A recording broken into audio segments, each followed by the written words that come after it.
საქართველოს განათლების მინისტრი ბუდაპეშტში უნგრეთის შინაგან საქმეთა მინისტრ და ეროვნული ასამბლეის კულტურის კომიტეტის თავმჯდომარე შეხვდა. დისკუსიების ფარგლებში ქვეყნებს შორის მრავალწლიანი პარტნიორობის მნიშვნელობას გაესვა ხაზი.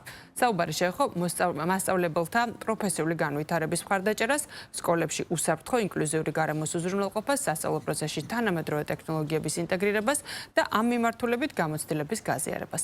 სამინისტროს ცნობით, მხარეები შეთანხმდნენ, რომ უახლოეს მომავალში ამოქმედდება სამუშაო ჯგუფი, რომლის წევრებიც ორმხრივი თანამშრომლობის ფარგლებში ზოგადი განათლების მიმართულებით სხვადასხვა საკითხებს განიხილავენ.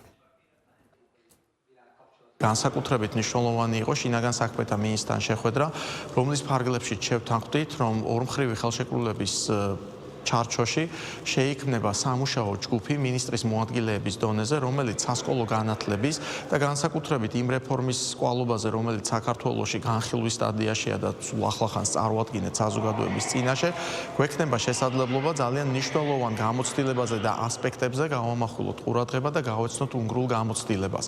ამ სამუშაო ჯგუფის ფორმატი შემდეგი წლის დასაწყისიდანვე დაიწყებს ფუნქციონირებას ძალიან ახლო პერიოდში მულტიფუნქციური ჯგუფის სხვადასხვა მიმართულებით, სწორედ სასკოლო განათლებასთან დაკავშირებით, ეწევა სამუშაო ვიზიტით უნგრეთს, სადაც გაეცნობა იმ განსაკუთრებულ მიმართულებებს, რომელიც მნიშვნელოვანი არის ჩვენთვის პრაქტიკული გაზიარებისთვის.